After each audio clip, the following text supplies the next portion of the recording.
Bienvenido a Manos Libres, el canal para leer cuando no podés.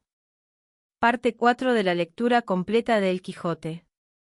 Terminamos la parte 3 con el narrador anunciando que encontró, en un manuscrito árabe de Cide Hamete Benengeli, la continuación de la pelea entre Don Quijote y el escudero vizcaíno, interrumpida en pleno duelo con las espadas en alto. Hoy, capítulo X, capítulo 11 y capítulo 12 de la primera parte, el desenlace de esa pelea, el encuentro con unos cabreros, y el inicio del relato de la pastora Marcela. Capítulo 10. De lo que más le avino a Don Quijote con el vizcaíno, y del peligro en que se vio con una turba de yangueses. Ya en este tiempo se había levantado Sancho Panza, algo maltratado de los mozos de los frailes, y había estado atento a la batalla de su señor Don Quijote, y rogaba a Dios en su corazón fuese servido de darle victoria y que en ella ganase alguna ínsula de donde le hiciese gobernador, como se lo había prometido. Viendo, pues, ya acabada la pendencia, y que su amo volvía a subir sobre Rocinante, llegó a tenerle el estribo, y antes que subiese se hincó de rodillas delante de él, y, asiéndole de la mano, se la besó y le dijo: «Sea vuestra merced servido, señor Don Quijote mío, de darme el gobierno de la ínsula que en esta rigurosa pendencia se ha ganado, que, por grande que sea, yo me siento con fuerzas de saberla gobernar tal y tan bien como otro que haya gobernado ínsulas en el mundo». A lo cual respondió Don Quijote: «Advertid, hermano Sancho, que esta aventura y las a estas semejantes no son aventuras de ínsulas, sino de encrucijadas, en las cuales no se gana otra cosa que sacar rota la cabeza o una oreja menos. Tened paciencia, que aventuras se ofrecerán donde no solamente os pueda ser gobernador, sino más adelante». Agradecióselo mucho Sancho, y, besándole otra vez la mano y la falda de la loriga, le ayudó a subir sobre Rocinante, y él subió sobre su asno y comenzó a seguir a su señor, que, a paso tirado, sin despedirse ni hablar más con las del coche, se entró por un bosque que allí junto estaba.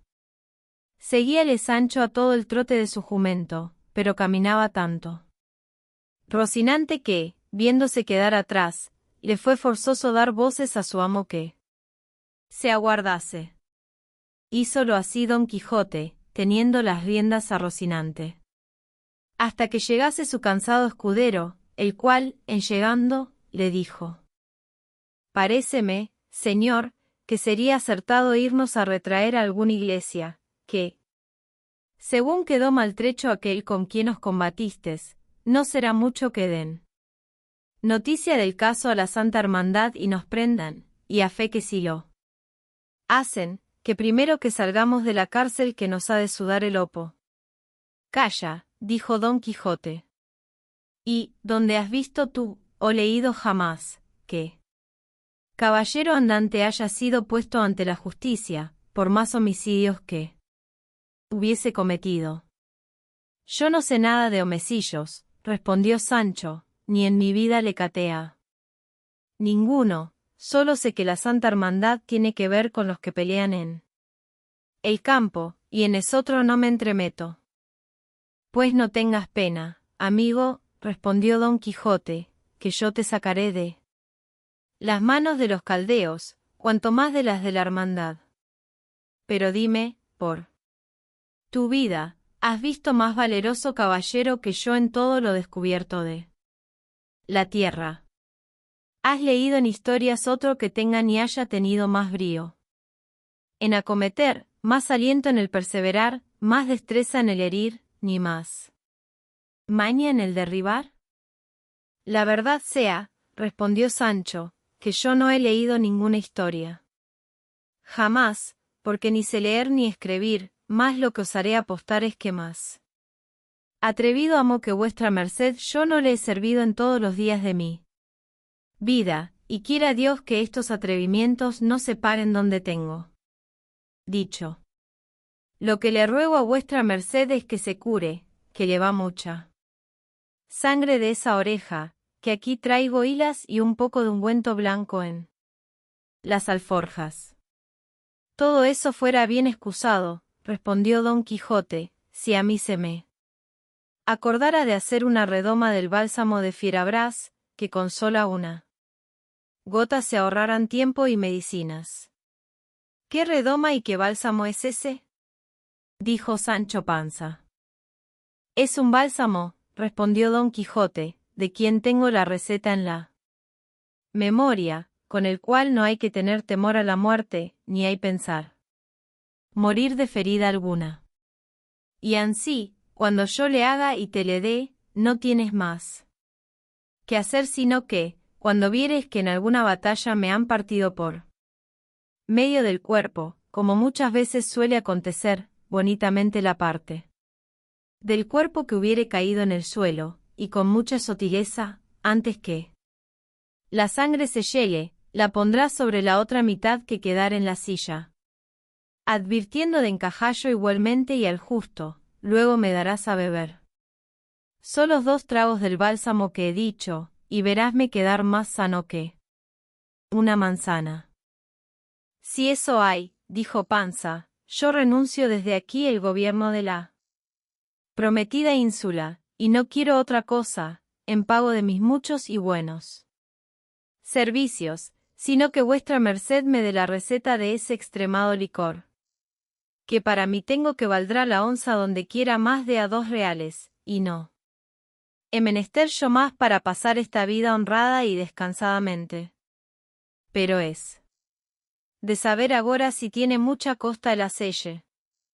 Con menos de 3 reales se pueden hacer 3 azumbres, respondió don Quijote. Pecador de mí, replicó Sancho. Pues a que aguarda vuestra merced a hacelle y a enseñármele. Calla, amigo, respondió don Quijote, que mayores secretos pienso enseñarte y mayores mercedes hacerte, y, por agora, curémonos, que la oreja me duele más de lo que yo quisiera. Sacó Sancho de las alforjas hilas y ungüento. Mas, cuando don Quijote llegó a ver rota su celada, pensó perder el juicio, y, puesta la mano en la espada y alzando los ojos al cielo, dijo: Yo hago juramento al Criador de todas las cosas y a los santos 4 evangelios, donde más largamente están escritos, de hacer la vida que hizo el grande marqués de Mantua cuando juró de vengar la muerte de su sobrino Baldovinos, que fue de no comer pan a manteles, ni con su mujer folgar, y otras cosas que, aunque deles no me acuerdo, las doy aquí por expresadas, hasta tomar entera venganza del que tal desaguisado me fizo.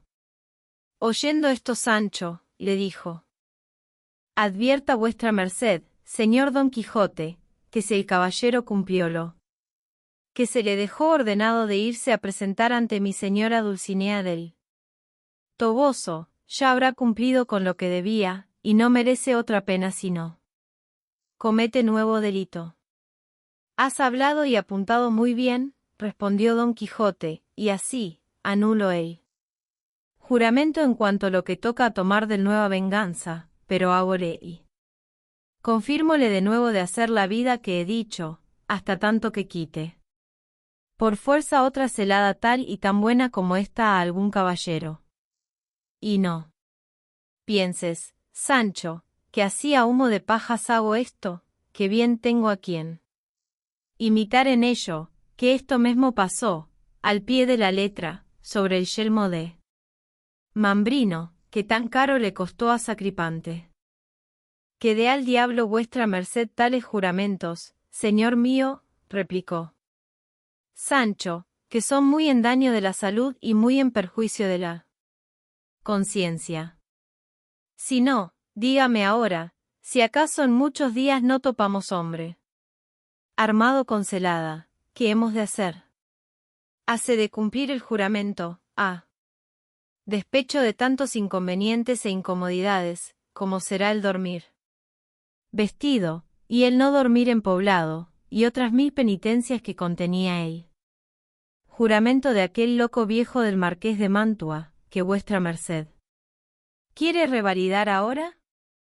Mire vuestra merced bien, que por todos estos caminos no andan hombres armados, sino arrieros y carreteros, que no solo no traen celadas, pero quizá no las han oído nombrar en todos los días de su vida. Engáñaste en eso, dijo Don Quijote, porque no habremos estado 2 horas por estas encrucijadas, cuando veamos más armados que los que vinieron sobre Albraca a la conquista de Angélica la Bella. Alto, pues, sea ansí, dijo Sancho, y a Dios prazga que nos suceda bien, y que se llegue ya el tiempo de ganar esta ínsula que tan cara me cuesta, y muérame yo luego. Ya te he dicho, Sancho, que no te dé eso cuidado alguno, que, cuando faltare ínsula, ahí está el reino de Dinamarca o el de Soriadiza, que te vendrán como anillo al dedo, y más, que, por ser en tierra firme, te debes más alegrar.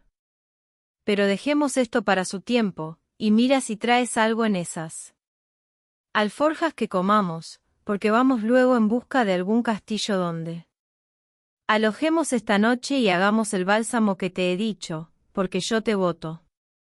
Adiós que me va doliendo mucho la oreja. Aquí trayo una cebolla, y un poco de queso y no sé cuántos mendrugos de pan, dijo Sancho, pero no son manjares que pertenecen a tan valiente caballero como vuestra merced. Qué mal lo entiendes, respondió Don Quijote. Hágote saber, Sancho, que es honra de los caballeros andantes no comer en un mes, y, ya que coman, sea de aquello que hallaren más a mano, y esto se te hiciera cierto si hubieras leído tantas historias como yo, que, aunque han sido muchas, en todas ellas no he hallado hecha relación de que los caballeros andantes comiesen, si no era acaso y en algunos suntuosos banquetes que les hacían, y los demás días se los pasaban en flores. Y, aunque se deja entender que no podían pasar sin comer y sin hacer todos los otros menesteres naturales, porque, en efecto, eran hombres como nosotros, hace de entender también que, andando lo más del tiempo de su vida por las florestas y despoblados, y sin cocinero, que su más ordinaria comida sería de viandas rústicas, tales como las que tú ahora me ofreces. Así que, Sancho amigo, no te congoje lo que a mí me da gusto. Ni querrás tú hacer mundo nuevo, ni sacar la caballería andante de sus quicios. Perdóneme vuestra merced, dijo Sancho, que, como yo no sé leer ni escribir, como otra vez he dicho, no sé ni he caído en las reglas de la profesión caballeresca, y, de aquí adelante, yo proveeré las alforjas de todo género de fruta seca para vuestra merced, que es caballero, y para mí. Las proveeré, pues no lo soy, de otras cosas volátiles y de más sustancia. No digo yo, Sancho, replicó Don Quijote, que sea forzoso a los caballeros andantes no comer otra cosa sino esas frutas que dices, sino que su más ordinario sustento debía de ser deles, y de algunas yerbas que hallaban por los campos, que ellos conocían y yo también conozco. Virtudes, respondió Sancho, conocer esas yerbas, que, según yo me voy imaginando, algún día será menester usar de ese conocimiento. Y, sacando, en esto, lo que dijo que traía, comieron los dos en buena paz y compañía. Pero, deseosos de buscar donde alojar aquella noche, acabaron con mucha brevedad su pobre y seca comida. Subieron luego a caballo, y diéronse priesa por llegar a poblado antes que anocheciese, pero faltóles el sol, y la esperanza de alcanzar lo que deseaban, junto a unas chozas de unos cabreros, y así, determinaron de pasarla allí, que cuanto fue de pesadumbre. Para Sancho no llegar a poblado, fue de contento para su amo dormirla al cielo descubierto, por parecerle que cada vez que esto le sucedía era hacer un acto posesivo que facilitaba la prueba de su caballería. Capítulo 11. De lo que le sucedió a Don Quijote con unos cabreros. Fue recogido de los cabreros con buen ánimo, y, habiendo Sancho, lo mejor que pudo, acomodado a Rocinante y a su jumento, se fue tras el olor que despedían de sí ciertos tasajos de cabra que hirviendo al fuego en un caldero estaban, y, aunque él quisiera en aquel mismo punto ver si estaban en sazón de trasladarlos del caldero al estómago, lo dejó de hacer, porque los cabreros los quitaron del fuego, y, tendiendo por el suelo unas pieles de ovejas, aderezaron con mucha priesa su rústica mesa y convidaron a los dos, con muestras de muy buena voluntad, con lo que tenían. Sentáronse a la redonda de las pieles 6 de ellos, que eran los que en la majada había, habiendo primero con groseras ceremonias rogado a Don Quijote que se sentase sobre un dornajo que vuelto del revés le pusieron. Sentóse Don Quijote, y quedábase Sancho en pie para servirle la copa, que era hecha de cuerno. Viéndole en pie su amo, le dijo: porque veas, Sancho, el bien que en sí encierra la andante caballería, y cuán a pique están los que en cualquiera ministerio della se ejercitan de venir brevemente a ser honrados y estimados del mundo, quiero que aquí a mí lado y en compañía de esta buena gente te sientes, y que seas una misma cosa conmigo, que soy tu amo y natural señor, que comas en mi plato y bebas por donde yo bebiere, porque de la caballería andante se puede decir lo mismo que del amor se dice, que todas las cosas iguala.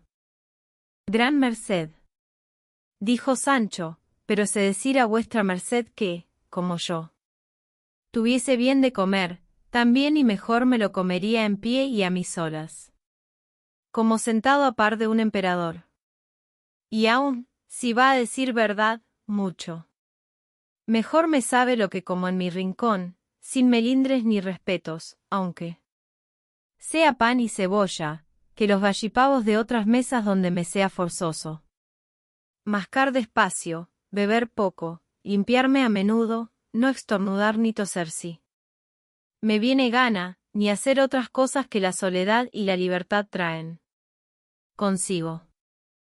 Ansí que, señor mío, estas honras que vuestra merced quiere darme por ser ministro y adherente de la caballería andante, como lo soy siendo escudero de vuestra merced, conviértalas en otras cosas que me sean de más cómodo y provecho, que éstas, aunque las doy por bien recebidas, las renuncio para desde aquí al fin del mundo. Con todo eso, te has de sentar, porque a quien se humilla, Dios le ensalza. Y, asiéndole por el brazo, le forzó a que junto de él se sentase. No entendían los cabreros aquella jerigonza de escuderos y de caballeros andantes, y no hacían otra cosa que comer y callar, y mirar a sus huéspedes, que, con mucho donaire y gana, embaulaban tasajo como el puño. Acabado el servicio de carne, tendieron sobre las aleas gran cantidad de bellotas avellanadas, y juntamente pusieron un medio queso, más duro que si fuera hecho de argamasa. No estaba, en esto, ocioso el cuerno, porque andaba a la redonda tan a menudo, ya lleno, ya vacío, como arcaduz de noria, que con facilidad vació un saque de 2 que estaban de manifiesto. Después que Don Quijote hubo bien satisfecho su estómago, tomó un puño de bellotas en la mano, y, mirándolas atentamente, soltó la voz a semejantes razones. Dichosa edad y siglos dichosos aquellos a quien los antiguos pusieron nombre de dorados, y no porque en ellos el oro, que en esta nuestra edad de hierro tanto se estima, se alcanzasen aquella venturosa sin fatiga alguna, sino porque entonces los que en ella vivían ignoraban estas dos palabras de tuyo y mío. Eran en aquella santa edad todas las cosas comunes. A nadie le era necesario, para alcanzar su ordinario sustento, tomar otro trabajo que alzar la mano y alcanzarle de las robustas encinas, que liberalmente les estaban convidando con su dulce y sazonado fruto. Las claras fuentes y corrientes ríos, en magnífica abundancia, sabrosas y transparentes aguas les ofrecían. En las quiebras de las peñas y en lo hueco de los árboles formaban su república las solícitas y discretas abejas, ofreciendo a cualquiera mano, sin interés alguno, la fértil cosecha de su dulcísimo trabajo. Los valientes alcornoques despedían de sí, sin otro artificio que el de su cortesía, sus anchas y livianas cortezas, con que se comenzaron a cubrir las casas, sobre rústicas estacas sustentadas, no más que para defensa de las inclemencias del cielo. Todo era paz. Entonces, todo amistad, todo concordia, aún no se había atrevido la pesada reja del corvo arado a abrir ni visitar las entrañas piadosas de nuestra primera madre, que ella, sin ser forzada, ofrecía, por todas las partes de su fértil y espacioso seno, lo que pudiese hartar, sustentar y deleitar a los hijos que entonces la poseían. Entonces sí que andaban las simples y hermosas zagalejas de valle en valle y de otero en otero, en trenza y en cabello, sin más vestidos de aquellos que eran menester para cubrir honestamente lo que la honestidad quiere y ha querido siempre que se cubra. Y no eran sus adornos de los que ahora se usan, aquí en la púrpura de Tiro. Y la por tantos modos martirizada seda encarecen, sino de algunas hojas verdes de lampazos y yedra entretejidas, con lo que quizá iban tan pomposas y compuestas como van ahora nuestras cortesanas con las raras y peregrinas invenciones que la curiosidad ociosa les ha mostrado. Entonces se decoraban los conceptos amorosos del alma simple y sencillamente, del mismo modo y manera que ella los concebía, sin buscar artificioso rodeo de palabras para encarecerlos. No había la fraude, el engaño ni la malicia mezcladose con la verdad y llaneza. La justicia se estaba en sus propios términos, sin que la osasen turbar ni ofender los del favor y los del interese, que tanto ahora la menoscaban, turban y persiguen. La ley del encaje aún no se había sentado en el entendimiento del juez, porque entonces no había que juzgar, ni quien fuese juzgado. Las doncellas y la honestidad andaban, como tengo dicho, por donde quiera, sola y señora, sin temor que la ajena desenvoltura y lascivo intento le menoscabasen, y su perdición nacía de su gusto y propia voluntad. Y agora, en estos nuestros detestables siglos, no está segura ninguna, aunque la oculte y cierre otro nuevo laberinto como el de Creta, porque allí, por los resquicios o por el aire, con el celo de la maldita solicitud, se les entra la amorosa pestilencia y les hace dar con todo su recogimiento al traste.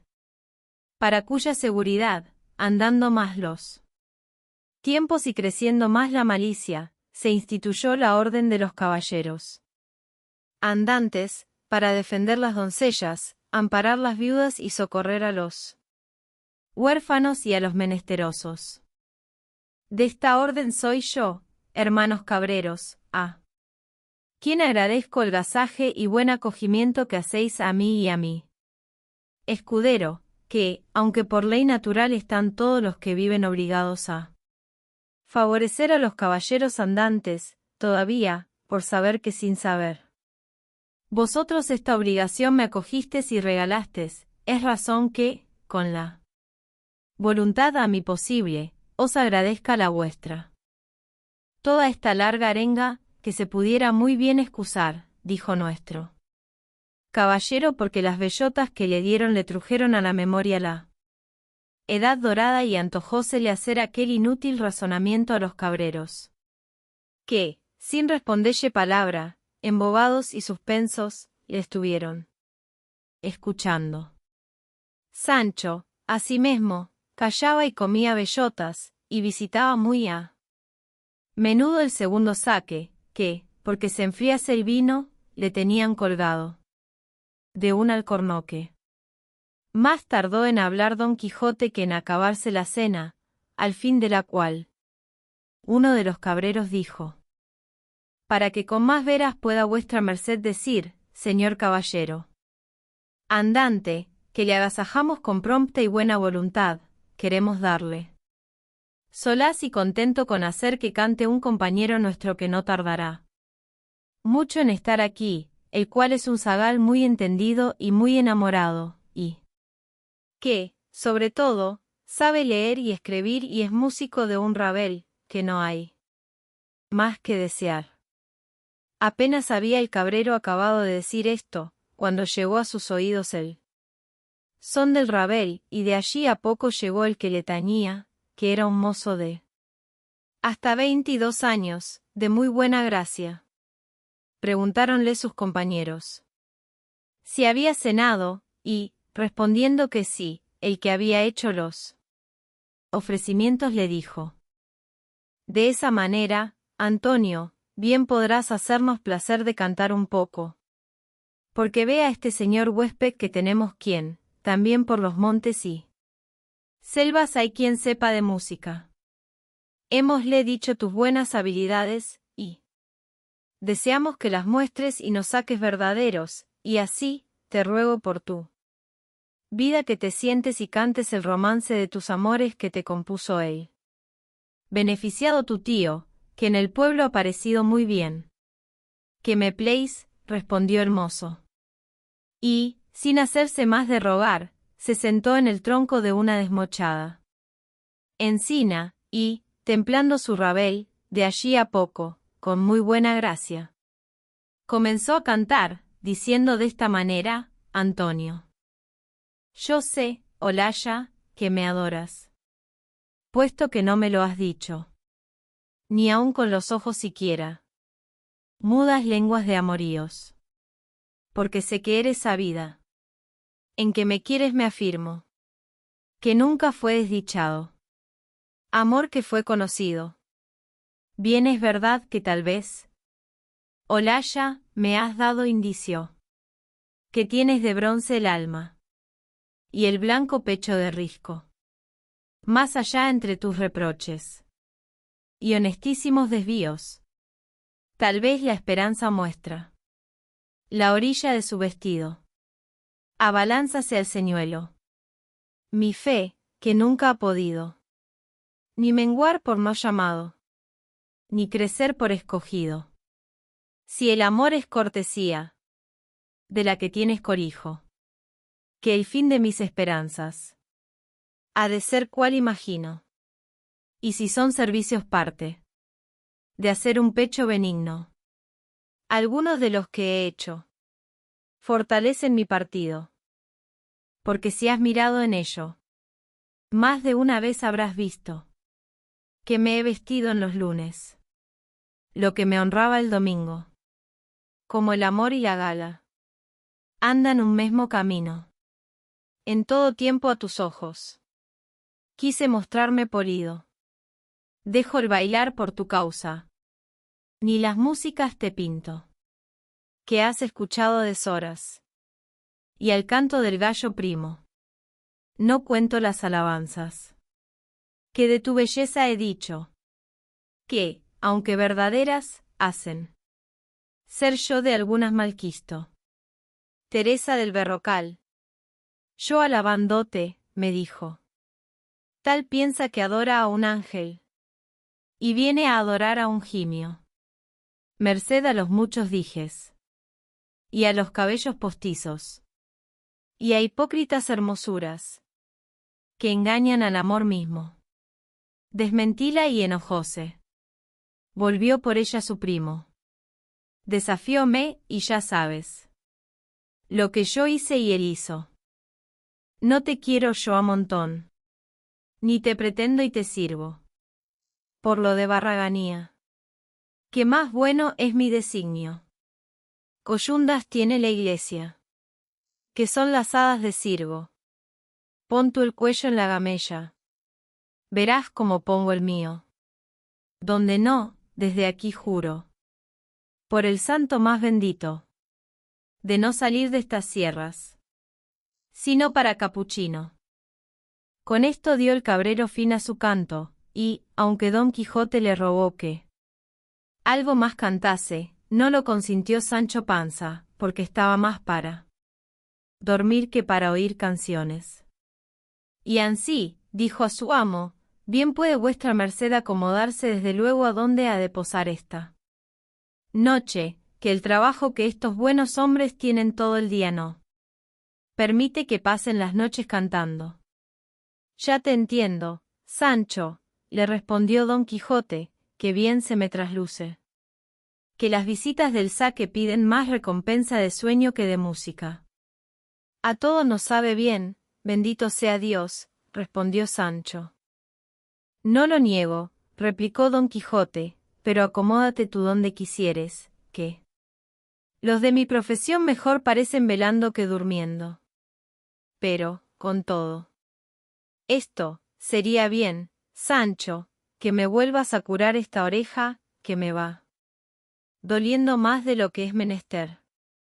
Hizo Sancho lo que se le mandaba, y, viendo uno de los cabreros la herida, le dijo que no tuviese pena, que él pondría remedio con que fácilmente se sanase. Y, tomando algunas hojas de romero, de mucho que por allí había, las mascó y las mezcló con un poco de sal, y, aplicándoselas a la oreja, se la vendó muy bien, asegurándole que no había menester otra medicina, y así fue la verdad.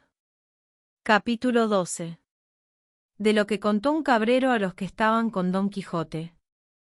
Estando en esto, llegó otro mozo de los que les traían de la aldea el bastimento, y dijo, ¿sabéis lo que pasa en el lugar, compañeros? ¿Cómo lo podemos saber? Respondió uno de ellos. Pues sabed, prosiguió el mozo, que murió esta mañana aquel famoso pastor, estudiante llamado Grisóstomo, y se murmura que ha muerto de amores de aquella endiablada moza de Marcela, la hija de Guillermo el Rico, aquella que se anda en hábito de pastora por esos andurriales. Por Marcela dirás, dijo uno. Por esa digo, respondió el cabrero. Y es lo bueno, que mandó en su testamento que le enterrasen en el campo, como si fuera moro, y que sea al pie de la peña donde está la fuente del Alcornoque, porque, según es fama, y él dicen que lo dijo, aquel lugar es a donde él la vio la vez primera. Y. También mandó otras cosas, tales, que los abades del pueblo dicen que no se han de cumplir, ni es bien que se cumplan, porque parecen de gentiles.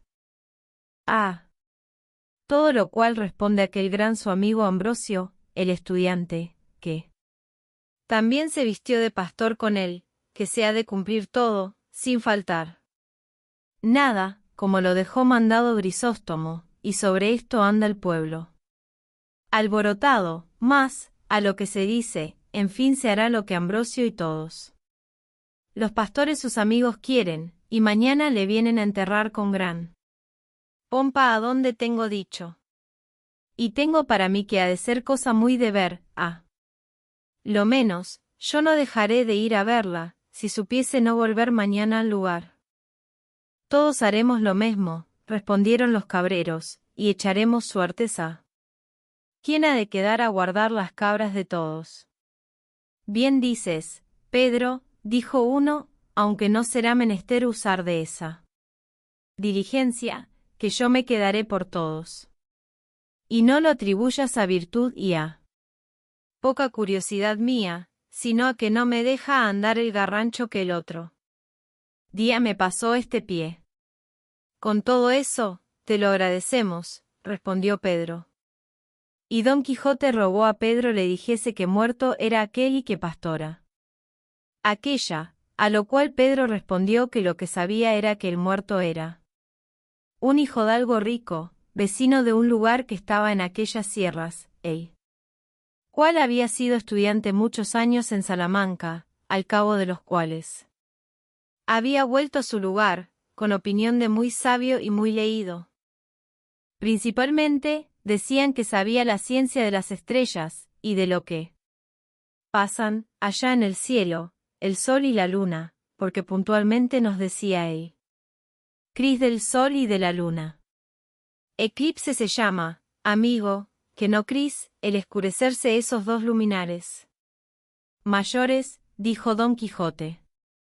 Mas Pedro, no reparando en niñerías, prosiguió su cuento diciendo, asimismo adivinaba cuándo había de ser el año abundante o estéril.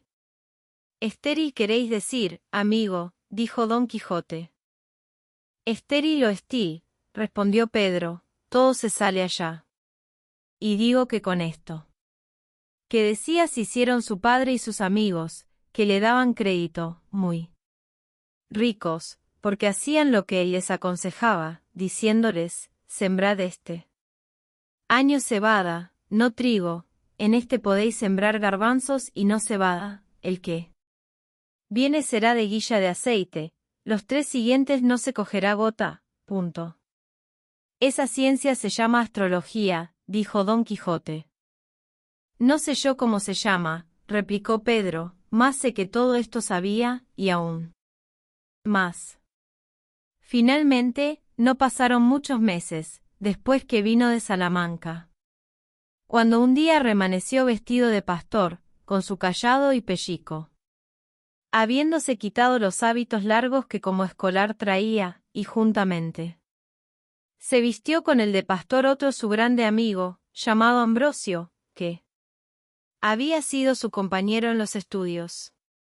Olvidábaseme de decir cómo Grisóstomo, el difunto, fue grande hombre de componer coplas, tanto, que él hacía los villancicos para la noche del nacimiento del Señor y los autos para el día de Dios, que los representaban los mozos de nuestro pueblo, y todos decían que eran por el cabo.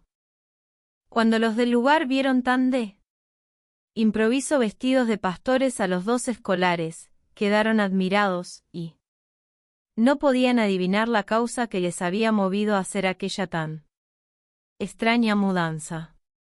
Ya en este tiempo era muerto el padre de nuestro Grisóstomo, y él quedó heredado en mucha cantidad de hacienda, ansí en muebles como en raíces, y en no pequeña cantidad de ganado, mayor y menor, y en gran cantidad de dineros, de todo lo cual quedó el mozo señor desoluto, y en verdad que todo lo merecía, que era muy buen compañero y caritativo y amigo de los buenos, y tenía una cara como una bendición. Después se vino a entender que el haberse mudado de traje no había sido por otra cosa que por andarse por estos despoblados en pos de aquella pastora Marcela que nuestro zagal nombró denantes, de la cual se había enamorado él. Pobre difunto de Grisóstomo. Y quiero os decir agora, porque es bien que lo sepáis, quién es esta rapaza, quizá, y aun sin quizá, no habréis oído semejante cosa en todos los días de vuestra vida, aunque viváis más años que sarna.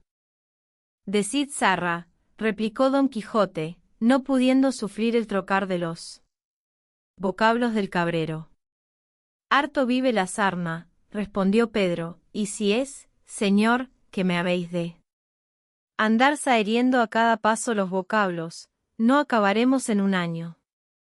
Perdonad, amigo, dijo Don Quijote, que por haber tanta diferencia de sarna a zarra os lo dije, pero vos respondisteis muy bien, porque vive más sarna que zarra, y proseguid vuestra historia, que no os replicaré más en nada.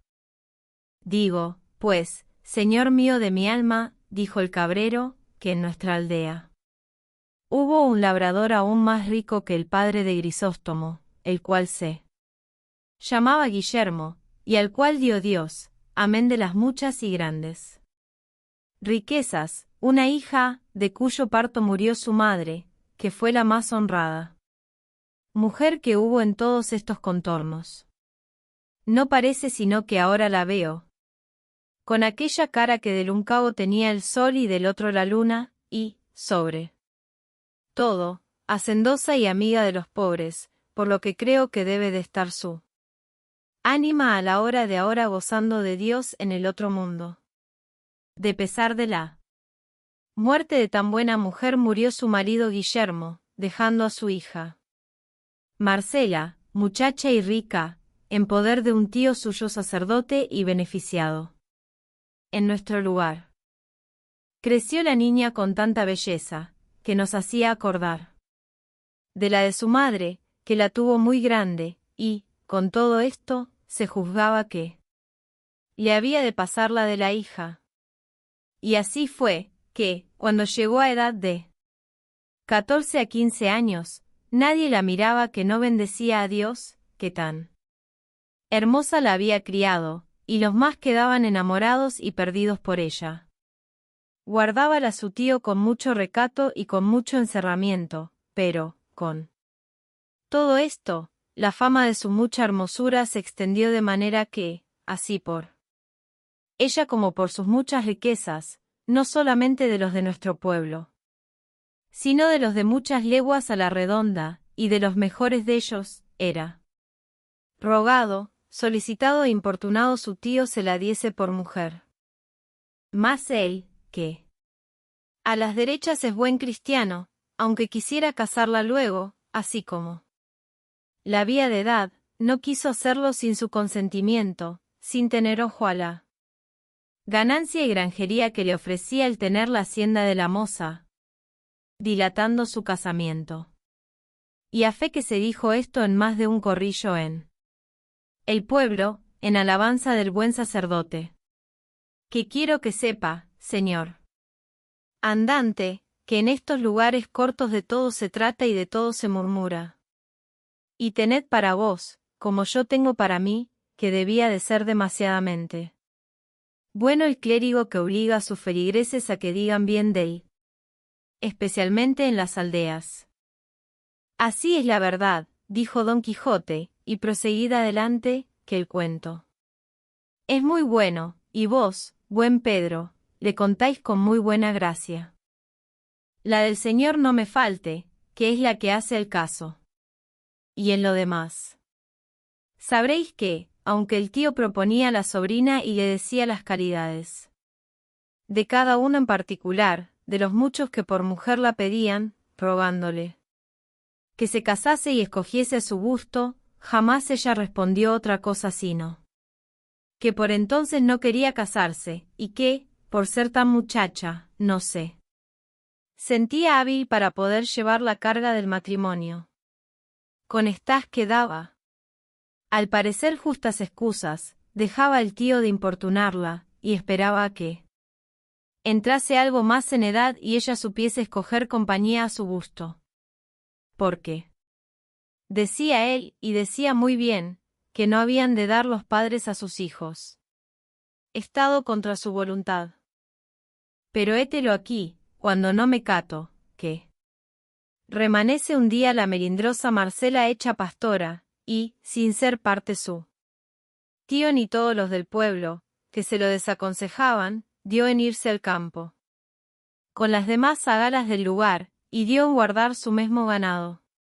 Y, así como ella salió en público y su hermosura se vio al descubierto, no os sabré buenamente decir cuántos ricos mancebos, hidalgos y labradores han tomado el traje de Grisóstomo y la andan requebrando por esos campos. 1. De los cuales, como ya está dicho, fue nuestro difunto, del cual decían que la dejaba de querer y la adoraba. Y no se piense que porque Marcela se puso en aquella libertad y vida tan suelta y de tan poco o de ningún recogimiento, que por eso ha dado indicio, ni por semejas, que venga en menoscabo de su honestidad y recato, antes es tanta y tal la vigilancia con que mira por su honra, que de cuantos la sirven y solicitan ninguno sea alabado, ni con verdad se podrá alabar, que le haya dado alguna pequeña esperanza de alcanzar su deseo. Que, puesto que no huye ni se esquiva de la compañía y conversación de los pastores, y los trata cortés y amigablemente, en llegando a descubrirle su intención cualquiera de ellos, aunque sea tan justa y santa como la del matrimonio, los arroja de sí como con un trabuco. Y con esta manera de condición hace más daño en esta tierra que si por ella entrara la pestilencia, porque su afabilidad y hermosura atrae los corazones de los que la tratan a servirla y a amarla, pero su desdén y desengaño los conduce a términos de desesperarse, y así, no saben qué decirle, sino llamarla a voces cruel y desagradecida, con otros títulos a semejantes, que bien la caridad de su condición manifiestan. Y si aquí estuviesedes, Señor, algún día, veríades resonar estas sierras y estos valles con los lamentos de los desengañados que la siguen. No está muy lejos de aquí un sitio donde hay casi 2 docenas de altas hayas, y no hay ninguna que en su lisa corteza no tenga grabado y escrito el nombre de Marcela, y encima de alguna, una corona grabada en el mismo árbol, como si más claramente dijera su amante que Marcela la lleva y la merece de toda la hermosura humana. Aquí suspira un pastor, allí se queja otro, acullá se oyen amorosas canciones, acá desesperadas endechas. ¿Cuál hay que pasa todas las horas de la noche sentado al pie de alguna encina o peñasco, y allí, sin plegar los llorosos ojos, embebecido y transportado en sus pensamientos, le halló el sol a la mañana, y cuál hay que, sin dar vado ni tregua a sus suspiros, en mitad del ardor de la más enfadosa siesta del verano, tendido sobre la ardiente arena, envía sus quejas al piadoso cielo. Y de este y de aquel, y de aquellos y de estos, libre y desenfadadamente. Triunfa la hermosa Marcela, y todos los que la conocemos estamos esperando en qué ha de parar su altivez y quién ha de ser el dichoso que ha de venir a domeñar condición tan terrible y gozar de hermosura tan extremada. Por ser todo lo que he contado tan averiguada verdad, me doy a entender que también lo es la que nuestro zagal dijo que se decía de la causa de la muerte de Grisóstomo. Y así, os aconsejo, Señor, que no dejéis de hallaros mañana a su entierro, que será muy de ver, porque Grisóstomo tiene muchos amigos, y no está de este lugar a aquel donde manda a enterrarse media legua. En cuidado me lo tengo, dijo Don Quijote, y agradezcoos el gusto que me habéis dado con la narración de tan sabroso cuento. Oh, replicó el cabrero, aún no sé yo la mitad de los casos sucedidos a los amantes de Marcela, más podría ser que mañana topásemos en el camino algún pastor que nos los dijese. Y, por ahora, bien será que os vais a dormir debajo de techado, porque el sereno os podría dañar la herida. Puesto que es tal la medicina que se os ha puesto, que no hay que temer de contrario accidente. Sancho Panza, que ya daba al diablo el tanto hablar del cabrero, solicitó, por su parte, que su amo se entrase a dormir en la choza de Pedro. Y solo. Así, y todo lo más de la noche se le pasó en memorias de su señora Dulcinea, a imitación de los amantes de Marcela. Sancho Panza se acomodó entre Rocinante y su jumento, y durmió, no como enamorado desfavorecido, sino como hombre molido a coces. Hasta acá la parte 4. En la parte 5 seguimos con los capítulos 13 y 14, el final del cuento de la pastora Marcela y los versos del pastor Grisóstomo. Suscríbete y activa la campana para no perderte ninguna entrega. Nos vemos en la próxima parte. Cards sugeridas, próximamente parte 5 del Quijote.